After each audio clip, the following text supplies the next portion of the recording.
I believe we all have dreams, and the best of those dreams are about helping other people, and the best of those dreams also involve being helped by other people to achieve those dreams. The question is, are the people in your life, your friends, are they helping your dreams or are they hurting them? My friend Tristan, the digital storyteller, joins me as we talk about just that very thing. Coach Drew.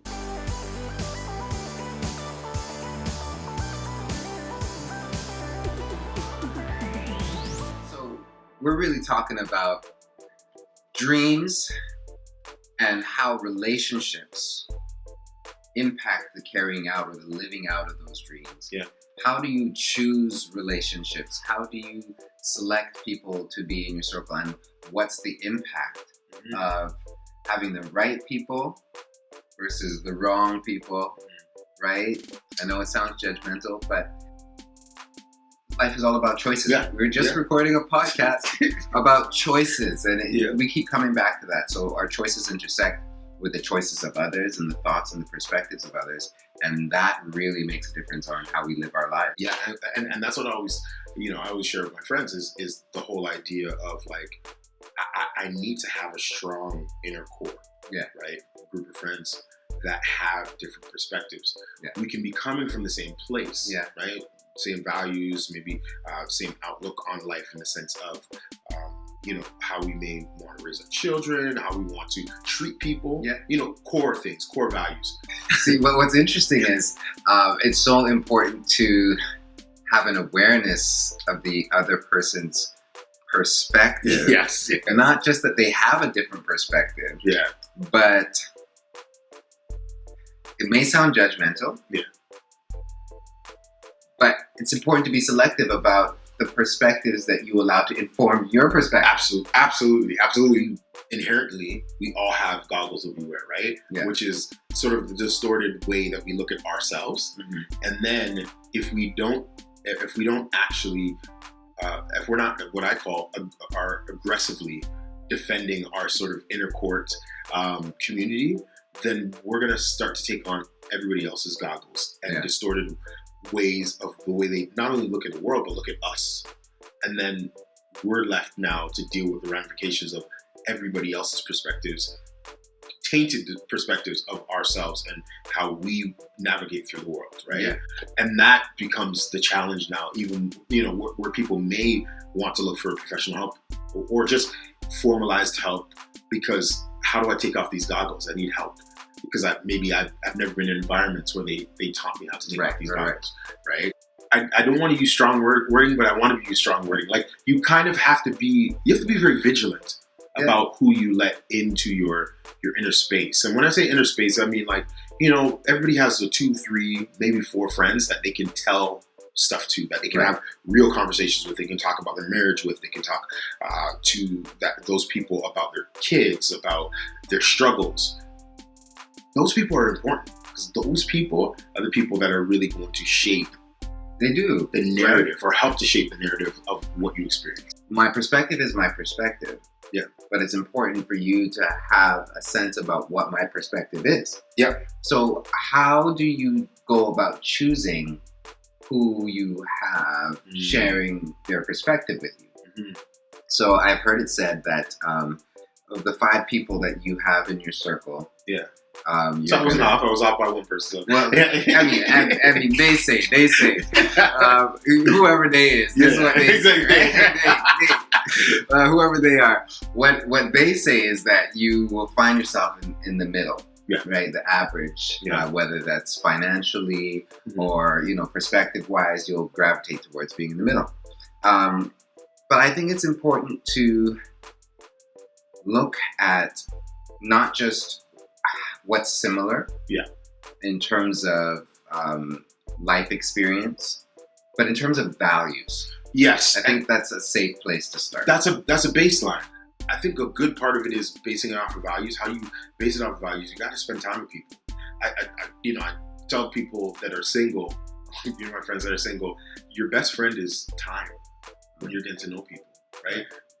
Because here's the thing, we put this with friendship, with intimate relationships, we put on this thin veneer and we waltz into the room and we feel so splendid, right? About who we're trying to represent, because we have a brand to uphold, right? The Tristan Barrocks brand. When I was courting my wife, it was the Tristan Barrocks brand, and I needed to keep that pristine.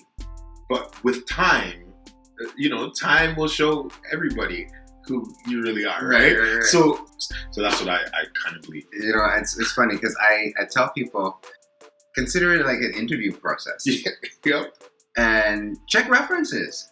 Yeah. See, when I married my wife, I didn't just marry my wife. No. I married her brothers. Yep. Which there are 4 of them. Okay? I married her parents. Yep. I married the church she was coming from. Yep. I married the job that she had. Yep. Like, it's a whole life. I married her sister, who I love very much. Like, you interview them too. Yeah, absolutely. Listen, right? my friends say to me, shout out to Andrew and Julie and James. They said, listen, getting married or building tight friendships or whatever else, they use it for marriage. So getting married is you were Andrew James Inc. and you were Julianne, such and such Inc. And now you are coming to merge together. And in that merger, there is going to be inevitably overlaps. You don't need 2 HR departments. You don't need 3 marketing departments. You don't need, you know what I mean? So now you have to figure out, okay, how do I sift through that, right? To make a proper merger. But to your point, it's a merger of a large conglomerate. It's not just, me and you together forever, right? And it's the same thing from a different point of view and a different angle of relationship with people in your inner circle. It's like, yeah, fine, you're not going to have an intimate relationship with them, maybe from a physical standpoint, maybe from, certain other levels in terms of that you would be with marriage. But in terms of emotionally and relationally and ideas and dreaming, you have to be vulnerable. You're going to be opening yourself up to these people. And the way that they're able to absorb and process that information and process your perspective can make or break a lot of the things that you want to get done. Yeah, no doubt.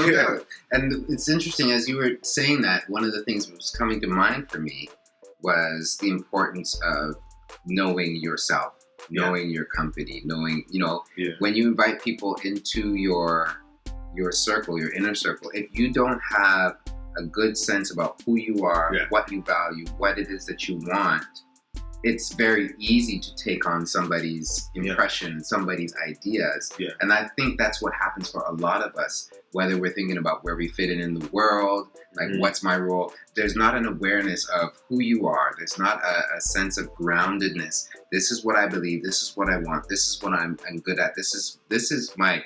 These are my core values. This is what I want to put out in the world. This is what I want to experience. So, a lot of our friends and the core group that we have, sometimes, if you're blessed to have this, you've grown with these people. Yes. So there is a familiarity, there's a loyalty, but that loyalty is more to the history of the relationship. Yes. And not about the content and the quality and the the relationship. I talk about this all the time with my current friends. I have friends that I've known for over 20 years, 25 years, love them to death, will do anything for them, will work with them. But in terms of where I am now, there are a core group of people that I've known for less amount of time that I'm tighter with. And then I actually bounce more ideas off of and get into deeper discussions about life directions and certain really important decisions. Because not to say that the old friends and the legacy friends, let's call them, aren't great people, but they represent a certain part of my life and a certain part of my identity that isn't necessarily where I'm at right now. And I think that's something that I had to learn the hard way, was that I don't want to lose them and just say cut them off, but I also have to identify where they belong in terms of my life, right? Yeah, you know what I mean, right? There's the friends that you meet up with, you have chicken wings with, you reminisce and you joke around, and it's great, and it's dope, and you want to see them thrive. But then there's also the friends that you're building with, and you're creating with and you're dreaming with and you're praying with and you're being inspired by, and that challenge you, like that's something I had to grow into, is friendships.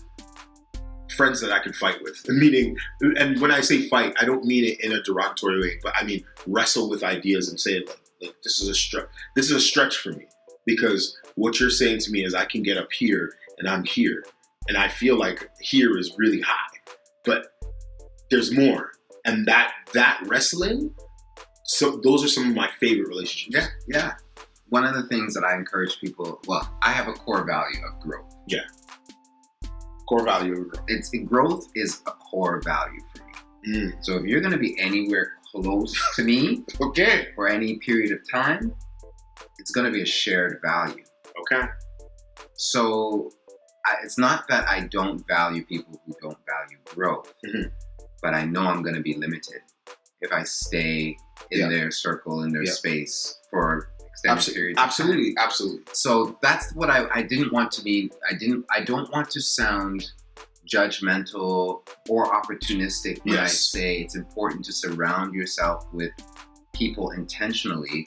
And if you have a desire for growth, it's important that the people that are closest to you share that desire. Well, this is it, right? Like, I mean, I hear you talking, and the first thing that comes in my mind is like, you only got one shot at this.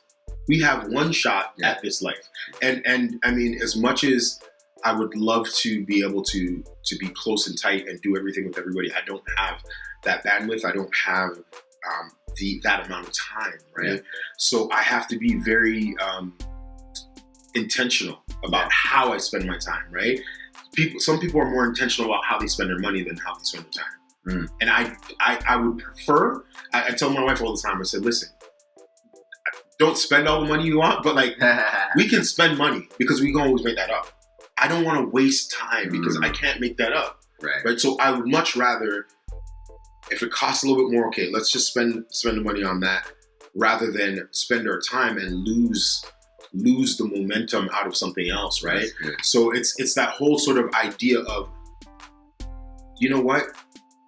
You're not judgmental, but you are using good judgment based upon what core values, right? We go back to the dream. The dream is, I want to write books. I want to change culture. I want to invest in my community. I want to leave a legacy for my family. Well, then now that dream, right, coming from Coach Drew, now becomes the defining factor of or that's the source of where my choices come from. Right. So I'm not saying that person is bad, that thing is bad, but I'm saying in relationship to what fruit I want my dreams to yield for me, or my choices to yield for me, I have to choose specific things, right? Yeah, no doubt about it. I think a part of it too, a big part of it too, and some people may say it's just vibe or energy or intuition. I think it's a mixture of intuition and Holy Ghost, you know what I mean? Holy Spirit, in the sense of like, you get a sense of people, right? But you have to spend time with them, right? And I think, there was a good example that was shown to me was it's okay to spend time with people and maybe realize later on that they may not be the best fit for you or for the direction you want to take your life. But you now have to make sure that you're efficient with your response time. So for instance, a good example is you go to the doctors, they knock you on the knee. If it takes 5 seconds or 30 seconds or a minute for you to respond, you need to respond. There's a problem, right? Right? So now we have to analyze how to figure out where the problem, where's the disconnect, right? So the problem isn't the kneecap being hit.